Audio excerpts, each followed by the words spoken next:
eu vou chamar para apresentar o primeiro caso. Ninguém melhor do que ele para falar sobre isso, né? Dr. Eduardo Vasques.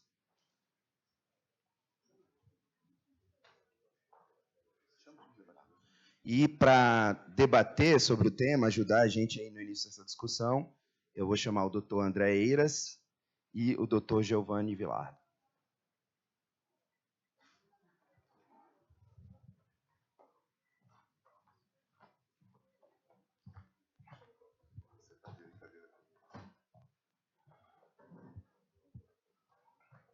Bom dia a todos. Queria que todos vocês ficassem bem à vontade para poder questionar os tópicos, levantar discussões, trazer experiências pessoais de vocês, porque a artroscopia, apesar de tudo, e a lesão traumática, e somente em atleta, é uma coisa muito de experiência pessoal, entendeu? Às vezes um caso vai ser parecido com o outro e vai te ajudar. E conforme você for fazendo os casos, você vai melhorando a sua casuística e o seu time mesmo, né?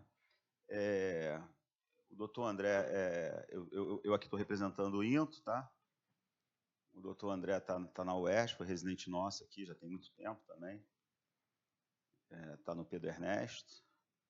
E o Giovanni é um misto, se formou na UERJ e veio para o INTO se aprimorar e está conosco ainda em alguns hospitais acessórios aí. Bom, o que eu queria falar é fibrocartilagem triangular, que é uma coisa engraçada. Foi um dos tópicos que mais foram abordados no começo e atualmente da artroscopia. Apesar de hoje em dia o foco maior seja da lesão da escápula semilunar, porque é uma coisa mais difícil, hoje em dia eu posso dizer que a gente tem um tratamento gold standard para isso, para que a gente chama o status da arte da lesão da fibrocartilagem triangular, que são divididos em dois grupos, como a gente vai ver mais adiante.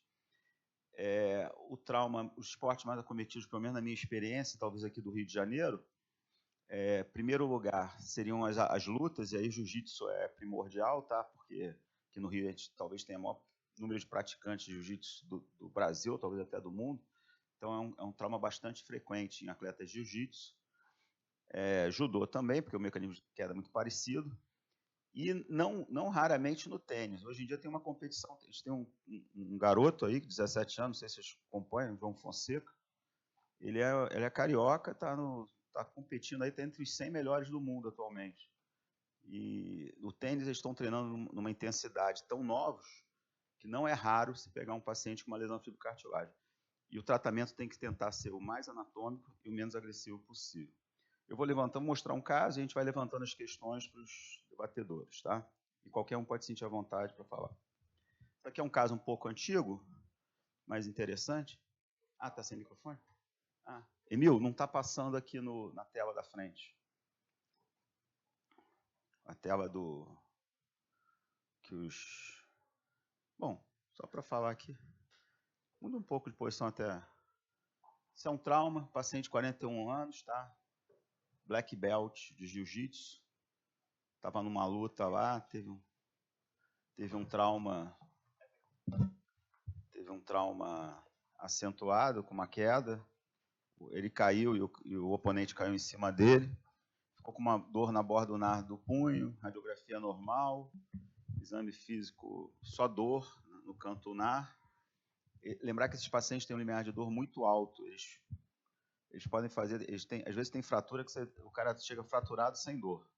Mas isso estava incomodando ele já tinha um tempo, mais de um mês, eu pedi essa ressonância. Eu queria que o doutor André abrisse aí o comentário dele sobre o exame complementar. O que ele pede com a suspeita de uma lesão de fibrocartilagem? O que você pede de exame? Então, Eduardo, lesão de fibrocartilagem triangular, né, é um conjunto de achados de exame físico com um exame de imagem, né? Então, quando o exame físico é sugestivo, a história é sugestiva, o paciente tem histórico de movimentos torsionais do punho ou queda sobre a mão estendida, dor na borda do punho, sinal da fóvea ou algum grau de estabilidade da radionatal distal, né, o exame de escolha para você tentar identificar alguma lesão da fibrocartilagem triangular é realmente a ressonância magnética. Existe também a possibilidade de você pedir a ressonância magnética. A gente não faz aqui, não sei onde que faz aqui, mas está descrito. Você fazer a ressonância magnética, ato, ressonância, contração, para você poder identificar melhor as estruturas da fibrocartilagem triangular e ter uma sensibilidade maior no exame. Mas não é um exame que você vai 100% das vezes, você vai ver em presença de lesão, né? Não é um exame muito sensível, às vezes você passa desapercebido no exame, você não tem lesão no exame. E aí quando o paciente continua tendo dor e você põe um artroscópio, você acaba vendo uma lesão periférica que não foi identificada na ressonância.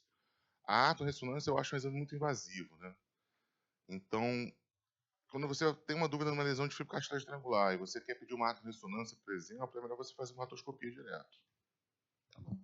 Eu vou alternar os questionamentos para não ficar muito repetitivo. Giovanni, qual o mecanismo de trauma principal da fibrocartilagem triangular? Então, o mecanismo de trauma principal, o mais comum, é uma queda, né, com uma carga axial sobre o membro em pronação e extensão, sobre o punho em pronação e extensão. Né? Mas, atualmente, igual você já falou anteriormente, hoje em dia, alguns esportes em que é feita a pronossupinação súbita com desvio nar do punho, que é como no tênis, né, muito utilizado também, é outro mecanismo comum também de trauma. Mas esse aí que a gente está vendo na figura é o mais comum. Só lembrando que futebol, outros esportes de contato, você pode estar correndo, cair, ter o mesmo trauma sem ter necessariamente contato, né? André, fala um pouco dessa classificação de Palmer, a parte traumática. O que você mais vê na sua experiência clínica aí, dessas lesões? Então, a classificação de Palmer, né? Para lesões traumáticas, é muito comum, por exemplo, fatores de radistal, se você começar a fazer alguma redução assistida por artroscopia, você vê lesões, perfurações da fibrocartilagem triangular. Então é muito comum você ver um paciente assintomático com uma lesão 1A, por exemplo, tá? Perfurações da fibrocartilagem triangular. Mas na prática clínica, né, o que você mais vai ver e também, quando você tem fatores de radistal, também você também pode ter uma lesão D também. São lesões do sigmoid knot, né? Mas na prática clínica, a lesão que você mais vai ver, que é sintomática, que merece algum grau de tratamento, são as lesões 1B. A lesão C é rara, são lesões associadas com doenças reumatoides, às vezes, com subluxação volar do carpo. Então, a 1B é a lesão que a gente mais vai ver na prática clínica. A diferencial é se ela tem instabilidade radionadistal ou não, se ela é uma lesão periférica, isolada ou com sem instabilidade. Giovanni, ainda nessa classificação aqui, qual é o tipo ou os tipos que você vê que gera mais instabilidade da radionadistal na parte clínica? Então, as lesões mais comuns são as tipo 1B, né? As lesões 1B, que são as desinserções periféricas na una, né? Mas acredito que as que geram mais instabilidade são as 1D, né? Que são as lesões com a desinserção no rádio. Perfeito. Só fazendo um acréscimo, Giovanni também acompanhou o pessoal da Espanha. A Espanha hoje em dia está muito efervescente na parte de artroscopia, e a gente vê, na verdade, esse compêndio aqui leva a um desarranjo, um afastamento muito maior precocemente. Apesar de ser uma lesão mais rara, mas ela causa mais problema. E, inclusive, nesses casos aqui, você já pensa em fazer alguma reconstrução maior. As técnicas de reparação aguda, eu, sinceramente, eu estou para ver algum caso de congresso que alguém tenha mostrado uma coisa realmente simples e convincente. Na verdade, a gente vê muito mais para reconstrução. A técnica de braiadas é uma coisa interessante, mas no nosso meio, o que eu acho que funciona aqui, isso aí vai ser um outro tópico que a gente vai trazer. A gente está para trazer o professor Peter Miller falando de membrana interóssea, e aí eu acho que cabe um pouco. Essa lesão pode cursar também com uma lesão da membrana interóssea, num trauma maior. Seria a reconstrução que o Motovani tem preconizado, que é tira o bráquio radial, passa uma fita de radial para ulnar e bloqueia. Alguém tem experiência nessa técnica do Motovani aqui na plateia? O André? Alguém tem experiência? Mas é interessante para esse tipo de lesão, porque é uma coisa mais anatômica. Depois a gente pode até falar um pouco disso, mas é só para relembrar que é um compêndio, é uma coisa que vai evoluindo. A anatomia mudou um pouco, né? Na verdade, quando a gente começou a avaliar o ligamento subcruento, que vai se inserir na fóvea. E aqui a anatomia que hoje em dia a gente aceita como a principal anatomia aqui da fibrocartilagem, tendo a parte profunda, a superficial, e dependendo de onde for realizada a lesão, vai ter compêndios diferentes. Fala alguma coisa ainda. Eu ia, só não sei se você vai colocar depois quanto classificação ainda. Vou botar. Da outra classificação. É só para falar aí dessa nova anatomia. Alguma coisa, né? Tá. Quando a gente fala na anatomia, é bom de falar da vascularização, e às vezes as pessoas não entendem por que na central a gente faz normalmente um desbridamento, nessa lesão aqui, tipo A, e por que na B a gente faz a reinserção. A explicação anatômica é muito simples. A parte periférica é vascularizada, suscetível à cicatrização. A parte central é totalmente avascular. Então, não adianta você fazer uma sutura num tecido que não vai cicatrizar. Então, essa é a maior explicação sobre isso. Falando um pouco sobre a artrorressonância, eu queria dizer, quem aqui na plateia pede a artrorressonância para uma suspeita de lesão de cartilagem triangular? Alguém pede? A Chu, quem mais? Você, o Giacomo, alguém? Giovanni? Giovanni, fala aí, por que você pede? E o que você vê diferente da ressonância? Então, teoricamente, quando eu tenho a ressonância, às vezes deixa dúvidas na gente, né? E a gente consegue ver a passagem lá do contraste para o outro lado, na radiocárdica. Né? Seria um exame de maior sensibilidade, no caso. Mas, assim, às vezes não muda o que o André falou, que é nesses casos que a gente tem dúvida, tem clínica, tem história, indicar artroscopia também. O teu paciente não reclama, não, do artrorressonância? Sim, é um exame chato de fazer, é ruim. Alguns pacientes, só quando você explica como é o exame, não preferem não fazer. Fala aí, João. Tem que ter um profissional muito específico para fazer, então acho que o Bernick falou um tópico importante. Na verdade, isso aí é muito... o Bernick conhece o Luiz Felipe, acho que algumas pessoas conhecem o Luiz Felipe Lisboa. Eu peguei ele numa época que ele trabalhava num centro de imagem, que ele fazia a parte artrográfica de todas as artrorressonâncias. Quadril, ombro, joelho. E não é fácil, ele apanhava na de punho. Ele é um cara muito bom. Ele botava ultrassom e fazia infiltração. Então, a artrorressonância, além de ser tecnicamente difícil, hoje em dia, com os aparelhos de 3 Tesla, aí você tendo um radiologista experiente, na minha experiência, suprime a necessidade de uma artrorressonância, entendeu? Isso é opinião minha e da maioria do pessoal aí fora, entendeu? A artrorressonância é uma coisa que está em desuso. Hoje em dia, poucos lugares fazem e tipo assim, você faz muito mais para você se convencer que o paciente tem que operar ou convencer o paciente do que uma necessidade médica. É um exame extremamente caro, tipo assim, o custo dela... Eu não vou entrar eu tenho uma palestra de custo aqui, mas eu não vou entrar nessa seara não, porque é meio desagradável para a gente, senão a gente vai ficar triste. Mas eu quero falar o seguinte, é uma coisa que hoje em dia tem entrado, não em desuso, mas pouco usual, devido a alguns motivos. Aí aqui, esse teste aqui é um teste de instabilidade. André, comenta aí para mim, por favor. Bom, o teste de estabilidade da radionatistal, né, tem que ser sempre comparado com outro lado, né? Alguns pacientes têm alguma frouxidão ligamentar, então às vezes você pode achar que tem uma instabilidade e, na verdade, o paciente tem essa frouxidão ligamentar intrínseca dele mesmo. Ele tem que sempre ser feito em 3 posições, né? Supinação, em neutro, em pronação, para você conseguir identificar realmente qual porção que está mais acometida dos ligamentos. Normalmente é a porção dorsal, e aí você faz a supinação, e quando tem estabilidade realmente você tem que pensar em fazer uma reinserção foveal da fibrocartilagem. Alguma coisa, Giovanni, a mais? Tá, isso a gente dava muito valor no começo, antigamente, também, nesse tipo de teste, mas, por exemplo, da maneira que está sendo realizado no centro cirúrgico, paciente anestesiado de um lado, tem muito pouco valor, tá? É uma crítica minha, esse vídeo deve ter mais de 15 anos, tá?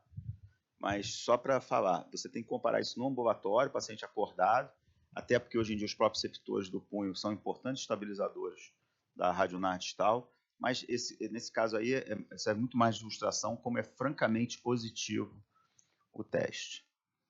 Falando um pouco sobre acesso, portal direto foveal. Esse portal, eu tenho certa alegria de falar dele, sempre gosto de falar, que é um portal difícil, mas ele foi, a primeira vez que foi falado no Brasil foi aqui, quando o Matolan esteve aqui em 2008, no curso do antigo INTO, e ele trouxe isso como novidade, e era uma coisa super interessante. A gente já não entendia muito do 6U e 6R, ele falando do portal foveal, todo mundo, e hoje em dia é um portal bastante Interessante. Giovanni, você chegou a ver isso na Espanha? O pessoal fazendo muito esse portal? Eles dão valor a esse portal? Qual a utilidade dele? Vi poucas vezes, né? Na maioria das vezes consegue fazer a reconstrução pelos portais tradicionais, né? O 346R. Mas às vezes, quando tinha necessidade de olhar abaixo da fibrocartilagem, né? Eles acaba fazendo 1 centímetro abaixo o distal foveal. Você vê alguma utilidade nele? Você tem um cuidado especial para ele? Para chegar nele? Além dos portais que a gente faz normalmente, não. Tá. Nada. Alguém tem experiência com esse portal? Faz de rotina na artroscopia? Esse portal tem algumas pegadinhas, tá? Não é tão fácil quanto parece. Primeiro, você tem que fazer ele em supinação, para você poder ter o acesso direto, né? Se você botar em neutro, você não vai ter acesso à lesão foveal da fibrocartilagem. E, na verdade, você só faz ele bem quando você tem a lesão realmente da fibrocartilagem, tá? Você entra com ele aqui, se o ligamento não estiver aqui, você consegue visualizar. Outro detalhe é que ele é um dos preconizados para a utilização do nanoscope, das escopias mais finas, de 1.9, 2.3, porque aí você consegue acessar com um espaço menor e uma visão melhor. Quando você acessa isso aqui, aliás, na verdade, quando você consegue acessar isso aqui com uma ótica normal, é porque você tem uma lesão completa, entendeu? As poucas vezes que eu vi alguém fazer a visualização com uma ótica normal sem dificuldade é porque a lesão estava totalmente desinserida. E aí talvez ele perca um pouco o sentido. Tudo evolui, esse dia na mão é diferente. Aí vem o conceito 2011 de Atsei e Luquete sobre o conceito de iceberg. O que é a fibrocartilagem? André, explica um pouco para a gente aí, por favor. Eduardo, ele tem um conceito, né, eu não sei a tradução em português direito, né, hammock, que ele chama a fibrocartilagem como se fosse uma rede, né, uma rede de dormir, né, uma rede que a gente chama de rede de dormir aqui, uma rede de... Então, assim, ele tem a porção superficial, a porção profunda, e essa porção funciona como se fosse um estabilizador da radionatistal, né? Eu não estou muito familiarizado com esse conceito do Atsei. Eu nunca entendi muito bem isso daí, tá? Para te falar a verdade. Então, vou deixar até o Giovanni falar, porque realmente, assim, esse conceito do iceberg, eu não estou muito familiarizado com ele.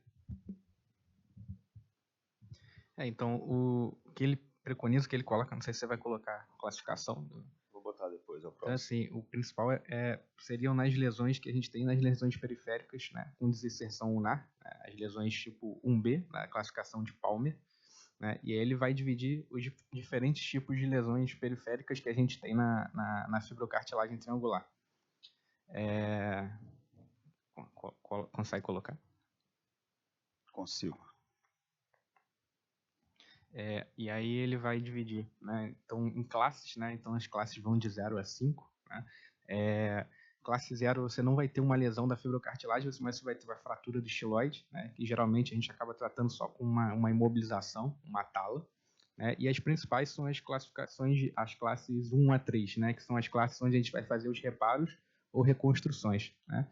Na classe 1, né, a gente vai ter uma lesão do componente distal, né, que é o componente superficial da fibrocartilagem triangular, a gente vê que está inserido lá na ponta da estiloide. Então, assim, não causa uma instabilidade franca, né? Então, quando a gente vai fazer os testes artroscópicos, o Hook test é negativo no caso, mas a gente vai ter aquele teste do trampolim positivo. E nesses casos a gente consegue fazer o reparo, né? Então a gente não precisa fazer o túnel ósseo, fazer a reinserção foveal, a gente consegue fazer o reparo apenas. A partir da classe 2, né, a gente vai ter a classe 2, a gente tem uma lesão completa da fibrocartilagem, então tem lesão tanto do componente superficial quanto do componente mais profundo. E nesse caso a gente já tem uma instabilidade mais franca, né, com o Hook test positivo no teste artroscópico, e aí já seria indicada a reinserção, né? Na classe 3 a gente tem uma lesão proximal, então assim, incrivelmente, assim, diferentemente, o componente superficial, né, ele fica mantido, né, mas a gente tem uma lesão mais na base do estiloide ou na base ali, na inserção mesmo foveal, e aí nesses casos também precisa da reinserção foveal. Então, esses são os 3 casos, né, as 3 classes que a gente acaba tendo que fazer ou o reparo ou a reconstrução da fibrocartilagem. Né? Na classe 4 seriam lesões mais crônicas ou lesões muito grandes, né, em que aí são, como o Vaz falou, os casos de reconstrução, às vezes enxerto de tendão, né, enxerto de palmar longo, às vezes é utilizado para reconstrução. E no 5 já com artrite, né, já com osteoartrose da articulação radionar distal. Mas, assim, basicamente isso. E, assim, essa é uma classificação importante. Hoje em dia é a classificação que eles têm usado mais para ver qual tipo de tratamento vai ser realizado. Continuando aí a síntese do que o Giovanni falou, né? Na verdade, quando você tem uma lesão periférica que não acomete a fóvea, você pode fazer só a reparação de cápsula. Quando você tem a lesão foveal, você tem que fazer o túnel ósseo, a reinserção foveal do componente profundo. É isso que essa classificação quis traduzir, e aí foi o norte que foi criado naquela época, e desde então nada mudou. Mudou a técnica que você vai fazer, uma técnica ou outra, mas a ideia é sempre essa. Eu vou mostrar como é que se fazia antigamente. Tipo assim, antes disso, todo mundo só sabia fazer reparação capsular, que é muito parecido. Cadê a Sandra foi embora, né? É muito parecido com quem já viu reparação de joelho, é muito parecida com a reparação de joelho. Na verdade, é desinserção do menisco. Você preparava aqui o leito, esse aqui é o recesso pisotraquetal, na qual você limpa aqui, prepara, e você, através de passagens você vai fixar isso aqui na cápsula. Esse slide é bem antigo, é do Badia. E aí tinham 2 técnicas, outside in, que você ia de fora para dentro, e tinha essa técnica inside out. Seria o que se fazia na época. Quanto à reinserção foveal, essa imagem você já muda um pouco, que você, na verdade, você vai ter que furar a una e fazer túneis para você poder fazer amarre e reinserir isso aqui. Isso aqui é uma imagem interessante, mas como é que posso falar? Isso tem várias maneiras de fazer e eu vou mostrar uma delas aqui. Talvez não seja mais simples, mas o mercado facilita na questão de material. Esse vídeo aqui é um vídeo da SBOT, tá? De 2009, feito aqui no INTO. É uma reparação periférica da fibrocartilagem triangular, que é o que se fazia na época. Hoje, revendo esse vídeo, nitidamente era uma lesão foveal. Porque, na verdade, a gente operava muita lesão foveal porque era mais acentuado. A lesão era muito mais clara clinicamente. Talvez as lesões periféricas a gente nem operasse, porque achava menos necessário ou não tinha uma estabilidade suficiente. Na verdade, nessa técnica, você entra com a agulha de fora, pelo portal 3-4, e vai sair perto do 3R. Esse vídeo foi disponibilizado na SBOT com uma série de vídeos que foram feitos. Esse vídeo era o vídeo da mão, que tinha o Rames falando sobre túnel do carpo artroscópico, e foi entregue a todos os membros da SBOT na época. O professor Márcio deve, provavelmente, se guarda, tem uma biblioteca, deve ter isso na biblioteca dele, era um CD, era um lançamento na época. Na verdade, você fura a agulha sem nada, passa, direciona aonde você quer dar a sua laçada, passa o fio vai sair para o outro lado, você vai ver o fio saindo do outro lado, e aí, na verdade, você tira ela com muita delicadeza, quase que rodando, e você vai dar uma laçada por cima dele mesmo, entendeu? E isso é interessante até hoje, porque, por exemplo, não é sempre aqui, mesmo aqui no Instituto, muitas vezes a gente não tem material adequado de reinserção, e você pode fazer uma reinserção periférica, tá? E você vai usar muito pouco. Essa é uma agulha de hack de 18, que você, na verdade, você volta. O material basicamente precisa do artroscópio, um shaver e da agulha. Isso é um Prolene 3.0, é o que se fazia na maioria das vezes. Aí você vai puxar o fio, tá? E, na verdade, o fio vai sair. O fio vai sair, vai ficar só na parte interna, tá? É uma técnica que foi desenvolvida pelo pessoal do joelho, na verdade serve para qualquer região que você queira fazer. A agulha perdeu o sentido, eu vou tirar e passar a segunda.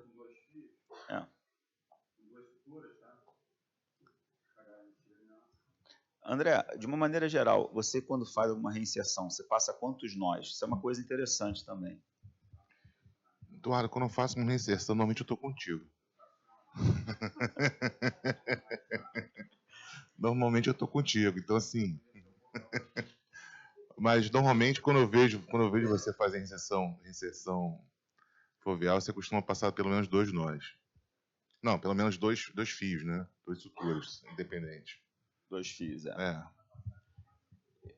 Giovanni, quantos fios você acha necessário esse tipo de passagem? Então, na reinserção foveal, você pode passar. Você diz um nó, né? 2 fios, né? Mas você pode fazer com um nó só. Então, se você conseguir fazer uma sutura em U, né? Tipo, ponto tipo matrix. Matrix. É melhor do que fazer uma sutura simples, né? Nos casos. Mas se você pegar bastante substância, tiver firme ali, um nó serve. Tá. É o suficiente. Na verdade, o ideal é passar sempre 2, até na outra, mas nem sempre você consegue a utilização de todo o material, de alguma coisa assim, então você tem uma dificuldade. Na foveal, você passa quanto você quiser. Eu tenho experiência. Eu operei o cunhado, o genro do professor Carlos Mesquita, e ele estava na sala, ele pediu para passar 3. Ele era músico, aí foi interessante, eu nunca tinha passado 3, mas ele, não, passa mais um, eu passei. Ele diz que ficou bom, né? Eu vou adiantar agora, eu vou mostrar como é que a gente faz, o cuidado que a gente tem principal dessa técnica, que você tem que abrir, tomar muito cuidado com o sensitivo, ramo sensitivo do sensitivo ulnar, e você tira o fio para ter certeza que só está na cápsula, entendeu? Você faz um acesso e passa para dentro os fios dos 2 lados. Esse nó, invariavelmente, pode incomodar, mesmo que ele não tenha passado pelo sensitivo ulnar, você pode passar. Eu tive um caso que era do professor Zé Maurício, que a gente operou. Um ano depois a gente teve que tirar o nó, porque o paciente estava se queixando de um tinel, de um incômodo ali. Foi retirado o ponto e o paciente ficou bom mais um ano depois, entendeu? Isso aí está fixando na cápsula. Eu ainda procuro aqui alguma coisa bastante interessante. Na verdade, a gente faz o nosso... Aí, nesse momento, o ideal é você tirar a tração e botar já em supinação a mão. Você tira a tração e bota em supinação e você vai fazer o seu nó. E importante lembrar do gesso. Vai permitir algum grau de flexo-extensão, mas bloqueia com a supinação.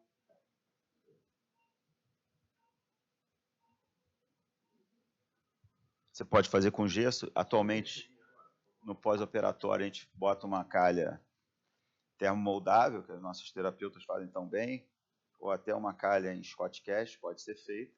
Eu queria mostrar o seguinte, essa calha permite um certo grau de flexo-extensão do cotovelo. Isso é fundamental. O paciente vai ficar 6 semanas com essa calha, você tem alguma flexão do cotovelo, facilita muito para ele botar a camisa, para ele poder fazer as coisas. Tá?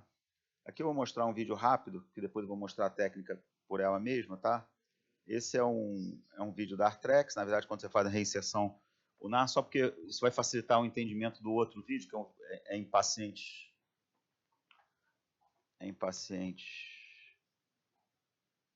Ah, tá, peraí. Aí tá rodando aqui, ele tá. Ih, resolveu não funcionar.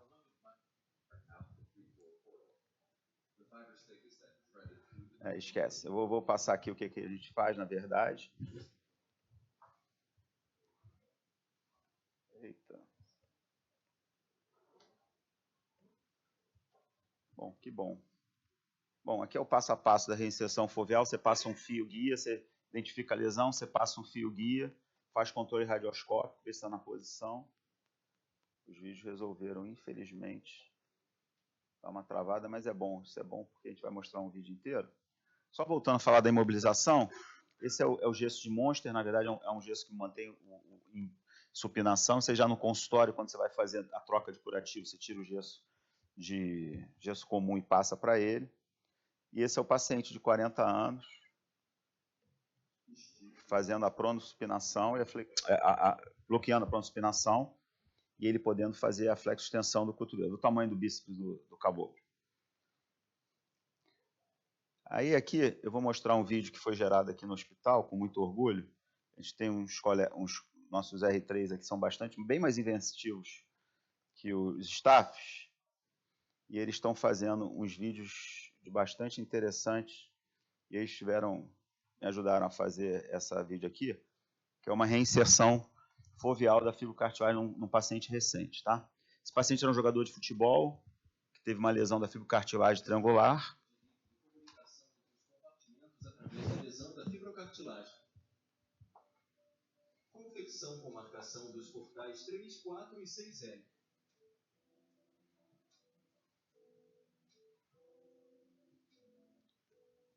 Essa lesão era aguda, aguda assim, tinha 4 semanas. Foi possível fazer. Solução salina para a distensão da cápsula e facilitar a entrada do probe e câmara. Ele chegou relativamente rápido para o atendimento, porque o irmão dele é ortopedista, então facilitou muito o trâmite do diagnóstico, que às vezes o paciente roda, vai no generalista, fisioterapia, aí você já vê com 3, 4 meses com um compêndio muito pior. Aí, ó, o trampolim e o hook test. O hook test francamente positivo. Ele nem tinha um trampolim tão exacerbado não, tá? O hook test dele era muito mais exuberante que ele. Realizado acesso à urna distal para a confecção do túnel para passagem de fios, atenção com ramo sensitivo cutâneo ulnar. Muito parecido com o outro. Para guia de passagem do fio e posterior passagem do fio. O arco em C é fundamental porque facilita, você já vê o ponto de saída, na verdade você faz o raio-x muito mais para confirmar. Passagem de broca 3.0. Essa broca basicamente você tem um espaço para poder ter uma certa maleabilidade dentro da fibrocartilagem. E segundo fio Fibrowire 2.0. Na verdade você passa o Fibrowire primeiro e depois você passa o retinol e você vai buscar os dois juntos.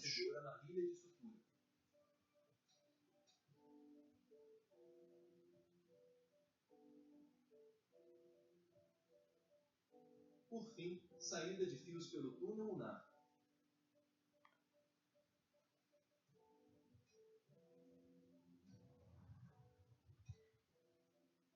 Um centímetro proximal ao túnel ulnar, feito perfuração. A vantagem dessa âncora em relação à passagem, qualquer outra passagem, é que essa âncora não tem nó. É uma âncora knotless.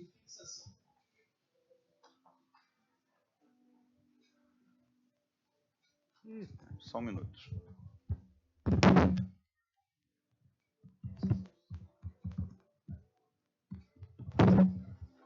Visualização de fibrocartilagem FIB. Vou voltar. Perfuração. Notas com tensionamento e fixação.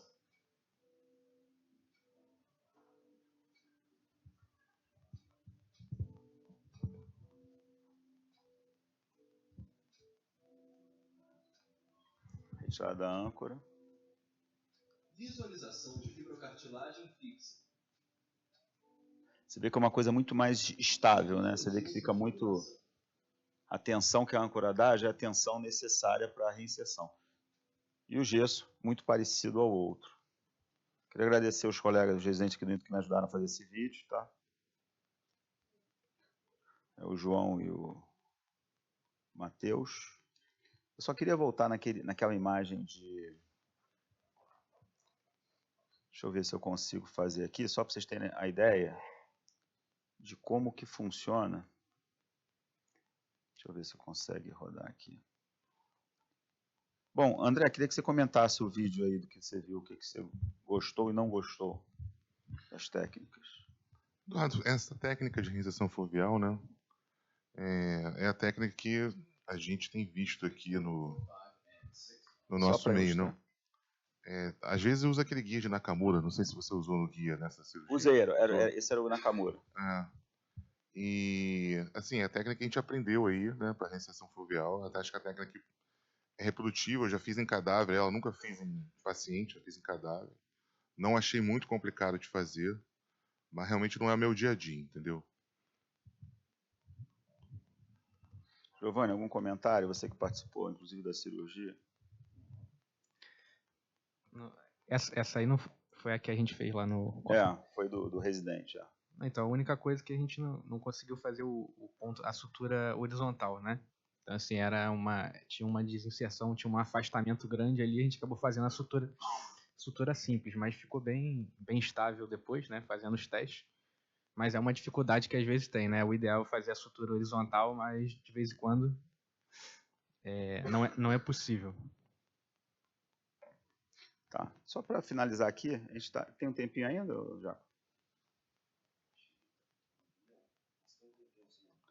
Falar um pouquinho sobre outra lesão bastante comum da fibrocartilagem, é a lesão, o impacto, na verdade, a lesão central é muito comum na pós-fratura de rádio distal, principalmente no impacto, tá?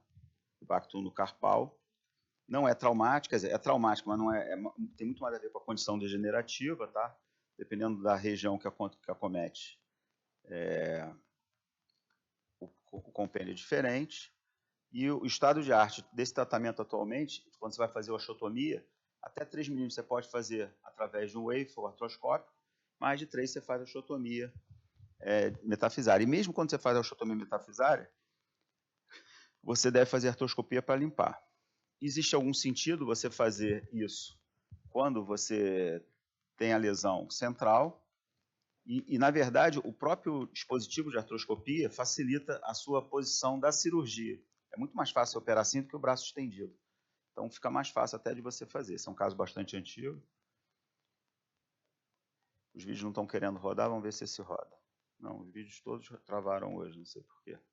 Bom, aqui é quando tem uma lesão central, na verdade, você faz um desligamento, você faz uma pronossupinação, você aproveita a própria lesão da fibrocartilagem e você entra com um shaver ali por dentro e come, fazendo pronossupinação para você poder alcançar todos os cantos da cabeça da ulna. E quando você tem uma lesão central, sinceramente, eu não tenho a lesão central, na minha opinião, não tem sentido você lesar a fibrocartilagem para fazer isso. Então, você pode se preparar, sempre bom quando você vai fazer um wafer artroscópico, você está preparado também para fazer um encurtamento de afisária. E aqui é o old school, eu acho que também não vai querer rodar, mas hoje realmente não tivemos sorte nos vídeos. Aqui é só a estabilidade, pré e pós, aquele teste, você vê, aí realmente você vê como muda a instabilidade. Eu acho que essa parte está... Alguma dúvida, alguma questão?